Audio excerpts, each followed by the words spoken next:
What is up, everybody? Welcome back to the channel. Today we're in a 2001 Honda CRV. Now normally this might not be that interesting. However, this car has a 5-speed manual transmission, which you don't really see anymore in any of these CRVs because they all rusted out. They all honestly just kind of wound up off the road. We have the owner with us, Logan. Hello.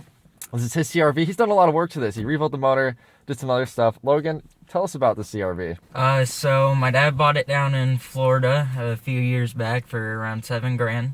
Hence why it's so clean. Drove it around for a while. It was a daily, and it came with a 3-inch lift kit. Started swing, so we put coilovers on it. The transmission went out due to a leak, so we replaced that. Now it winds in 5th gear due to another leak, and the motor blew by a crankshaft bolt just snapping inside the crank. So I just rebuilt that, and yeah. Yeah, so wait, this has had a replacement transmission and now a rebuilt motor. Yep. That's tragic. I mean, it's got 265,000 miles. It sounds like maybe somebody wasn't nicest to this in its life. Yeah. So, all right, let's go ahead and take this out on the road and see how it drives. Nice little belt squeal on startup.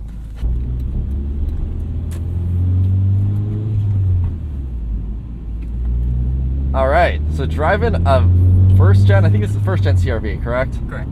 First gen manual CRV. This is a car that's been an automotive curiosity of mine for many years. Super excited to drive this today. First impression behind the wheel of this, it feels, I feel like I'm a bus driver driving this. The dashboard is slanted like this way, and I feel like I'm holding the steering wheel like this. The gear shifter feels awesome. Feels like every other Honda transmission I've ever driven. Oh, I hear that 5th gear whine you were talking about. Yep. Loving it so far. So this makes about 140 horsepower, or 43, somewhere in that ballpark. No, it's 140 horsepower, 133 pound-feet of torque. B20 motor, yeah, that's about it for engine specs. It's a B-series motor, so I mean, you know, classic 90s Honda. We've driven tons of them on the channel and other Hondas. This is the, I think, largest B-series motor they ever made. 2-liter big block. Still rev happy though. I mean, it is still just a 2-liter 4-cylinder.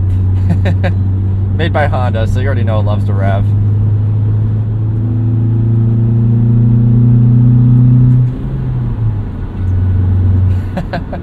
It's got a aftermarket intake on here, and it makes a nice induction noise. Another thing too, you said the seats in this are from an automatic car because they have the armrest. Correct. So I guess because the manual car, you have the shifter here, they didn't give you an armrest, but I will say I do really like having the armrest there. We're not going to push it too hard today. Cold tires, you know, ice on the road. As far as driver feedback goes, you do feel, I mean, we have coilovers on here, so the suspension feels actually pretty good. I feel, actually, the steering feels really good for an SUV, which, I mean, kind of makes sense. I mean, it's a 90s SUV for starters, but it's also smaller, you know. I love the way B-series motors sound. It's that juicy induction noise. Try the brake pedal here. That's pretty standard, you know, nothing to write home about. Just the regular car brake pedal. Has a good initial bite. I don't know. They don't inspire a ton of confidence, but they don't necessarily not inspire confidence. Just kind of what you would expect for a car like this.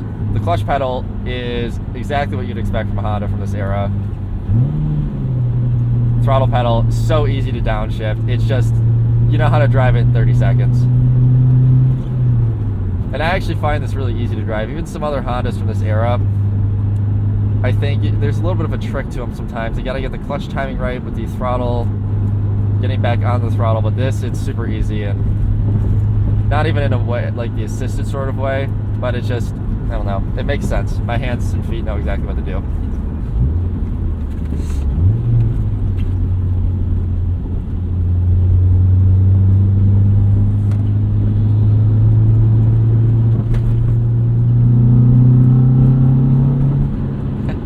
Does this have VTEC?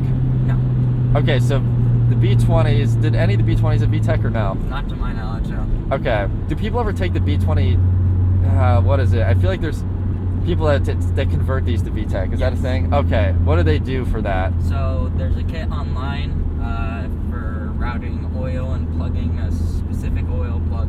Yeah. And then you just throw the B18 head onto it. That's what it is. Okay.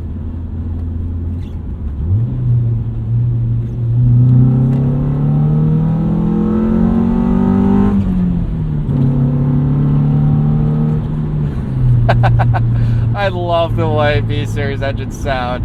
Oh, that intake on there was so worth it. Yes. Yeah, no, you gotta love the induction noise from from the old Honda motors. They just love you to rev out.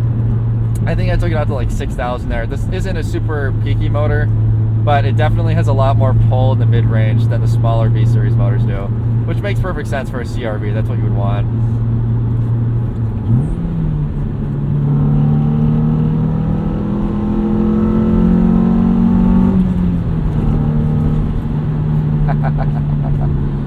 I will say, as far as handling goes, this actually does inspire more confidence than you would expect from something like this. You know, being a small SUV, you'd expect it. I mean, being an SUV, you'd expect it to be wafty and, you know, not have any sporting characteristics. But I don't know, something about this thing is it's just fun to drive. I will say too, the size of this is way smaller than you'd expect. You look at photos of it and you can tell it's small. Then you stand next to it in person, you're like, wait a minute, this is like a microcar. Like, it is. I don't know, there are some modern hatchbacks I think that are bigger than this, as far as like the size of them goes, not necessarily the ride height.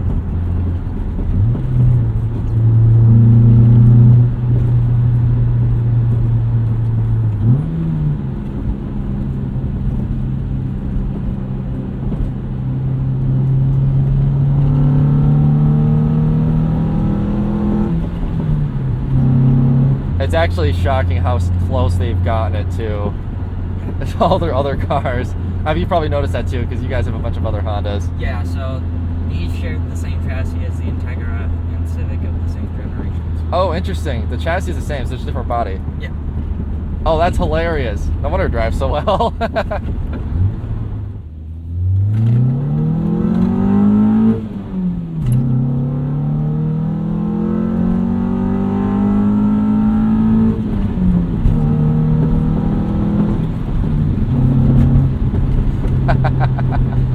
You know what's funny? This is all-wheel drive, but I actually still felt a little bit of torque steer. Is that something you've noticed too? A little bit, yeah. Yeah, like the steering wheel kind of wanted to pull in a certain way. I wonder how much power is going to the rear wheels. Is it 50-50? 70-30, and it's only partial. So is it 70-30 front, 70? I'm guessing. Yeah. Oh, interesting. So it's a front biased all-wheel drive system. You don't see that very often. No, and I believe it only turns on when you're either flooring it or loose grip. Yeah.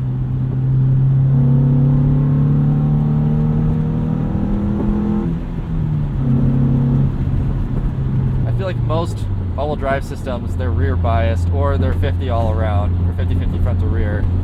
I think it's very uncommon. Even when the car that it's based on is front-wheel drive, they still usually just put it to 50-50, I want to say. And you guys in the comments down below can tell me if there's other cars that are like this, but to my knowledge, I've never seen another car that had a front biased all-wheel drive system.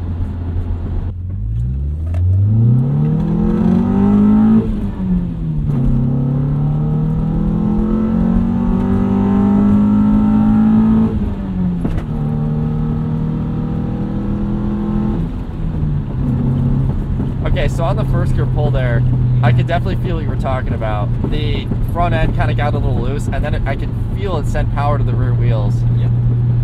That's really cool, and that's why you get torque steer, because it has to allow for some loss of traction first before it'll engage the the rear wheels. That's a weird feeling. That's a really weird feeling. I've never felt that in another car before.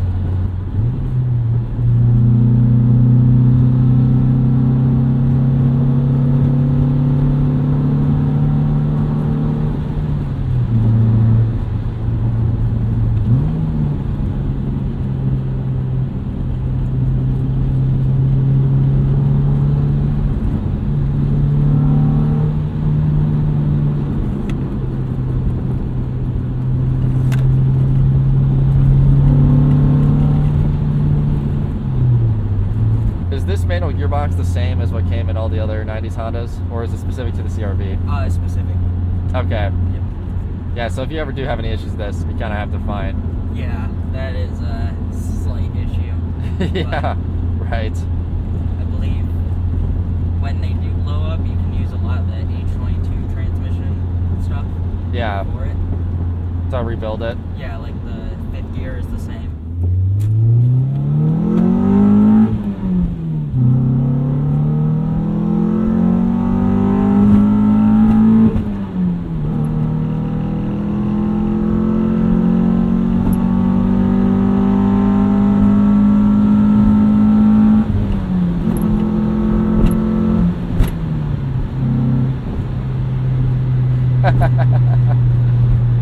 It sounds pretty good. Yeah. I really do like the way this car sounds. It's the ideal B-Series 4-cylinder sound. Exactly how you'd want your 90s Honda to sound. That nice, like, juicy, full in-your-face induction noise. And just a tiny bit of exhaust.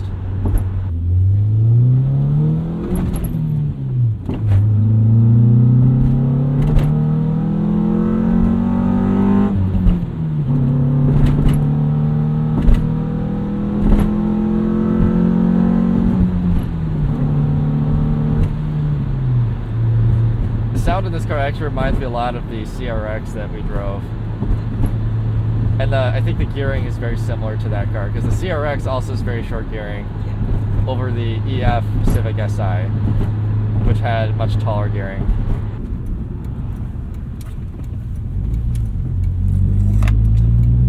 Turns like that is when that sort of seating position starts to become really apparent. I feel like I have to reach to to grab onto the steering wheel. Oh, it's funny. The steering wheel does not come towards you. It does go up and down, but if I put it down, it'd be, I don't know, it'd be like here. Even more bus driver-y.